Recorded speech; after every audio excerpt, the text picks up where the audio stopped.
What is up, people? My name is Aaron. This is Aaron's Aquatics, and today we are going to do kind of a pseudo reveal of the newly aquascaped 20-gallon tank. As many of you know, I gave you, my subscribers, the opportunity to choose what my next fish would be for the 20-gallon rescape. It was between a beta sorority or an Indian dwarf puffer tank. The responses were huge. It was like, beta, beta, beta. No, dwarf puffers are the best. Everyone's overdoing betas. You know, like, it was crazy how many different comments there were. It was split about 50-50. Now, that said, this is kind of a pseudo reveal, not like a grand reveal. And unfortunately, I was kind of dumb in my last video. I sort of spoiled it. What? What the fuck? Actually, not even sort of. I just blatantly spoiled it, but I wasn't thinking at all. I was just too excited about my new saltwater build. So, you know, shameless plug, go check out my last video. I'm starting a saltwater build, but in that video, I showed some B-roll footage of my dwarf puffer tank. I don't know what the fuck, I don't know what I was doing. It was so dumb. That said, for the footage that you have been watching so far in this video, the Indian dwarf puffers have been doing fantastic. Now, I picked up 5 of them from my go-to local fish store with the idea in mind of 3 gallons per dwarf puffer. Now, this ranges so much depending on what website you go to. I've seen 3 gallons, 5 gallons, that seems to be the average, but I've also seen 2 gallons per puffer, 10 gallons per puffer. So what I'm going to do is I'm going to be carefully watching aggression.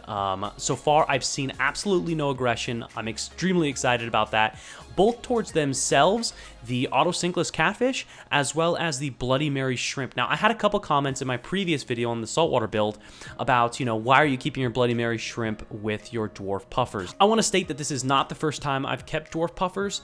I've never had issues with dwarf shrimp or any other shrimp in the past, and so far it's been perfect. I mean, in this 20-gallon environment with 5 dwarf puffers, I've seen 0 aggression towards the shrimp. Now, who's to say if I stop feeding them, that soon becomes a alternative? Possibly, I don't really know, but the goal here also is that this is going to be a heavily planted tank. So once the plants have eventually grown out, I don't expect to see really any aggression towards the shrimp from the puffers. Okay, so the last part of this video, I want to talk about feeding. Now, one of the main reasons why a lot of people don't get dwarf puffers, or they do get them and they fail, is that they don't feed them the right food. In the wild, snails are their primary source of nutrition. That said, I have no interest in constantly going back to the pet store and picking up snails that could potentially bring back pests, diseases, any number of issues into my tank.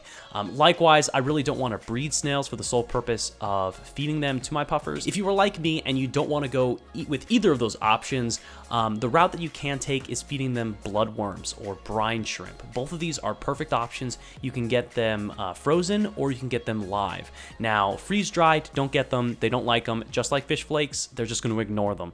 So for bloodworms, that's what I'm primarily feeding them every day. I also picked up brine shrimp just in case they didn't like the bloodworms, and it's kind of nice to vary up the diet just a little bit. Now, the way that I feed them is super easy. Now, because they can't eat a whole cube, a half cube, even a quarter of a cube of bloodworms or brine shrimp, what I do is I take it, I put it in a small Ziploc bag, and I smash it with the back of a knife or with a rolling pin. I then take one small piece of that, put it inside a plastic container, and fill it with tank water. Once that's dissolved fully, I then use a turkey baster and just spray little pieces one at a time into the tank. Overall, I am super excited to see how well these dwarf puffers have taken to their new home. Hopefully within the next month or so, I can provide you guys with updates on how well they're doing, if there's any aggression problems, if they will continue to eat this food or we'll have to switch to a different diet. If you guys have any questions about them, please let me know in the comments below.